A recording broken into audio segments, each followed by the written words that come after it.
పంది పెంట పూసుకునే వాళ్ళు కొంతమంది ఉంటారు, కుక్క పెంట పూసుకునే వాళ్ళు కొంతమంది ఉంటారు.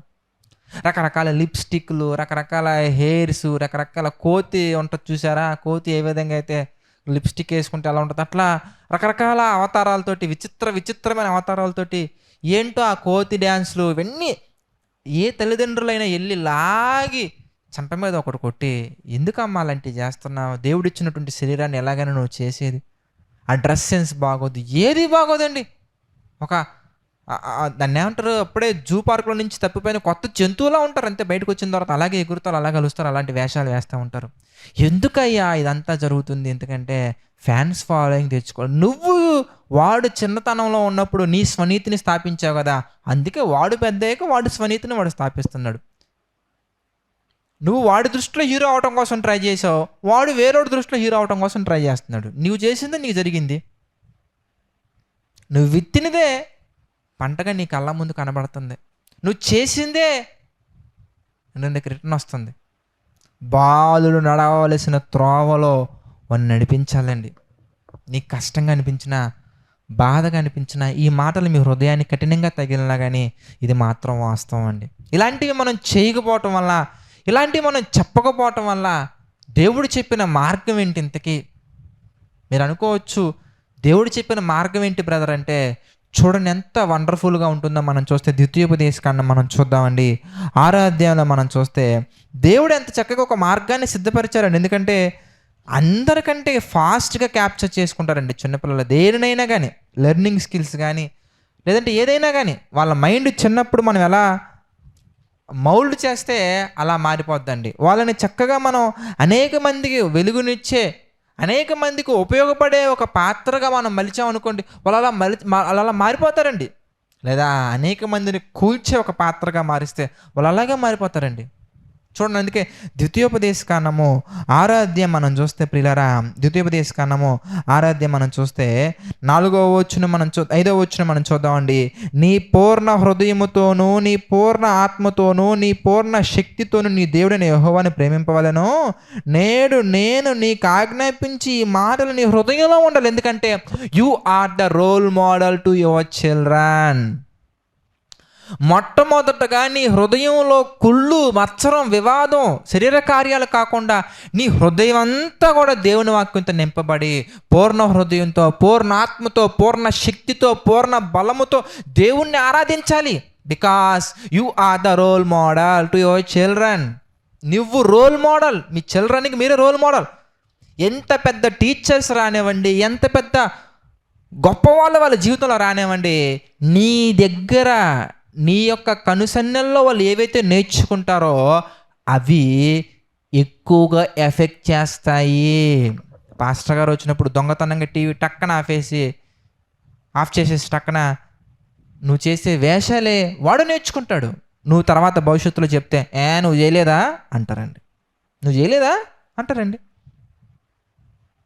చూడండి, కొంతమంది తండ్రులు కూడా ఉంటారండి, వాళ్ళని ఏమనాలో కూడా నాకు మాటలు రావండి కొన్ని సందర్భాల్లో. కుర్రోళ్ళని చిన్న పిల్లల్ని పంపిస్తారండి బెల్ట్ షాప్, మందు షాప్కి, మెడిసిన్స్ షాప్ కదా అది, తాగే ముందు సిగరెట్స్కి, కిల్లీలకి, కైనీలకి, వాటికి తిప్పొచ్చా పిల్లల్ని? అసలు నువ్వు ముందు తాగొచ్చా వాళ్ళ ముందు? నీ నుంచి వాళ్ళు ఏమి నేర్చుకోవాలి?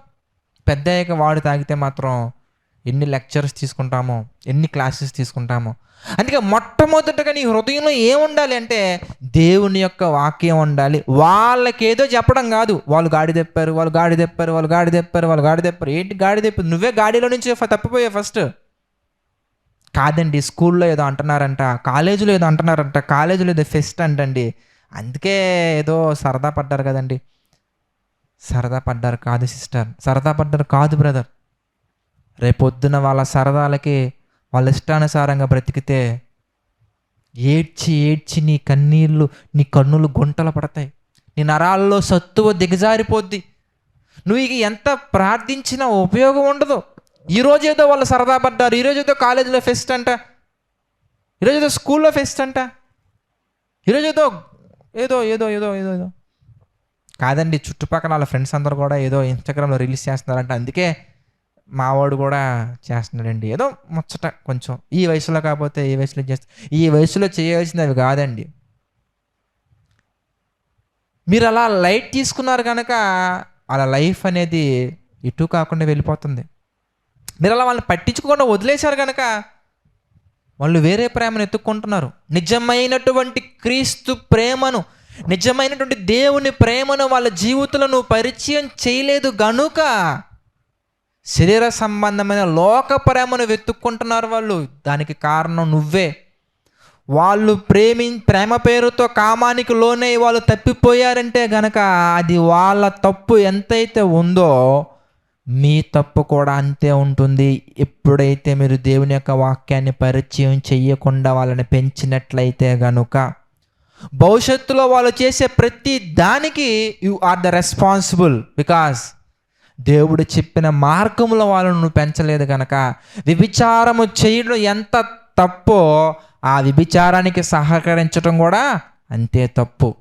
దేవుని వాక్యం సెలవిస్తుందండి, పాపము చేసేవాడికి, పాపాత్ములకి పాపము చెయ్యటానికి గుడ్ మార్నింగ్ బ్రదర్ అని చెప్పినా కూడా వాడు చేసిన ప్రతి దాంట్లో కూడా నీకు వాటా ఇచ్చేస్తాడు దేవుడు.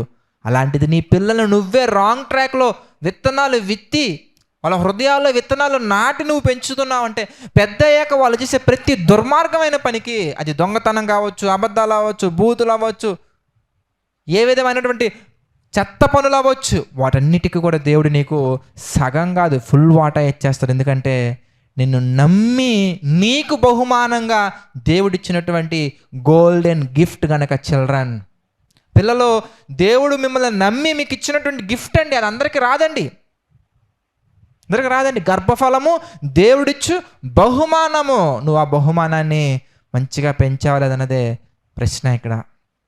అందుకే మొట్టమొదటిగా మీలో ఉండాలి, మొట్టమొదటిగా మీలో దేవుని మాటలు ఉండాలి, మొట్టమొదటిగా మీలో దేవుని యొక్క ఆలోచన ఉండాలి. మొట్టమొదటిగా మీరు సగం సగం మనసుతోటి, సగం సగం ఆలోచనతోటి కాదు, పూర్ణ హృదయంతో, పూర్ణ మనస్సుతోటి, పూర్ణ బలముతోటి, పూర్ణ శక్తితోటి దేవుణ్ణి సేవించాలి. హృదయం అంతా కూడా వాక్యంతో నిండాలి. ఆ తర్వాత ఏం చేయాలి? ఆ తర్వాత ఏం చేయాలంటే దేవుని యొక్క వాక్యం సెలవిస్తుందండి. 7వ వచనం మనం చూస్తే, నీవు నీ కుమారులకు వాటిని అభ్యసింపచేసి నీ ఇంట కూర్చున్నప్పుడును, త్రోవ నడుచున్నప్పుడును, పండుకున్నప్పుడును, లేచినప్పుడును వాటిని గురించి మాట్లాడాలి. వాడు కూర్చున్నా నుంచున్నా వాడికి అభ్యసింపచేయాలి, వాళ్ళకి అభ్యసింపచేయాలి. ఏ ఫర్ ఆల్వేస్ తిండి కాదు, ఆల్వేస్ పప్పలో కాదు, ఆల్వేస్ అట్టిపళ్ళు కాదు. ఏ ఫర్ తండ్రి, విశ్వాసులకు తండ్రి అబ్రహాం అని నేర్పించు. ఏ ఫర్ ఆల్మైటీ అని నేర్పించు. ఏ ఫర్ ఆదాములా మనం ఉండకూడదు నాన్న, ఆదాము అని నేర్పించు. అప్పుడు వాడు అడుగుతాడు, ఆదాము ఎవరమ్మా అన్న? ఆదాము మొట్టమొదటిగా దేవుడు చేసిన మనిషి అని చెప్పాలి. అట్టుపండు చూపించు అనుకో, ఇది ఏ షాపులో దొరికిద్దామని అడుగుతాడు తప్ప, ఇక వాడు తిండి గురించి నేర్చుకుంటాడు తప్ప దేవుని వాక్యం గురించి ఎప్పుడు నేర్చుకుంటారండి? బీఫర్ బైబుల్ నేర్పించు. బీఫర్ అనగానే బైబుల్ నేర్పించాలి. దేవునికి సంబంధించినటువంటి అనేకమైన విషయాలు నేర్పించాలి. ప్రతి దాంట్లో కూడా దేవుణ్ణి చూపించాలి, దేవుణ్ణి పరిచయం చేయాలి. అందుకే నీ కుమారులకు వాటిని చెప్పడం కాదు, నేర్పించడం కాదు, అభ్యసింపచేసి, అది తినేటప్పుడు అవ్వచ్చు, కూర్చున్నప్పుడు అవ్వచ్చు, లేచినప్పుడు అవ్వచ్చు, పడుకున్నప్పుడు అవ్వచ్చు, త్రోవ నడిచేటప్పుడు అవ్వచ్చు, ప్రతి సిచ్యువేషన్లో కూడా, ప్రతి సందర్భంలో కూడా దేవుని యొక్క మాటలను నేర్పించగలిగినట్లయితే, ఒక యోసేపు గురించి చెప్పాలి, అబ్షాలోము గురించి చెప్పాలి, దావీదు గురించి చెప్పాలి, కయీను గురించి చెప్పాలి, ఎవడు ఎలా ఉన్నాడు, ఎలా ఉండకూడదు, ఎవరు ఎలా ఉండాలి, ఎలా ఉండకూడదు, దేవుడు చెప్పిన మాటలు వింటే జీవితం ఎలా ఉంటుంది, వినకపోతే ఎలా ఉంటుంది, ప్రతి ఒక్కరి జీవితాన్ని నువ్వు తీసుకొని, ప్రతి ఒక్కరి జీవితంలో వాళ్ళు ఎలా శ్రమల్లో నిలబడ్డారు, మనం ఎలా ఉండాలి, ఎలా ఉండకూడదు, కొంతమంది ఎలాంటి దారుణాలకి ఒడిగట్టారు, ఎలాంటి మంచి పనులు చేశారు, ప్రతి ఒక్కటి నేర్పించే వాళ్ళకి అభ్యసింప చేయాలి. అభ్యసింప చేస్తే వాడిలో ఎలాంటి మార్పులు వస్తాయి మీకు తెలుసా?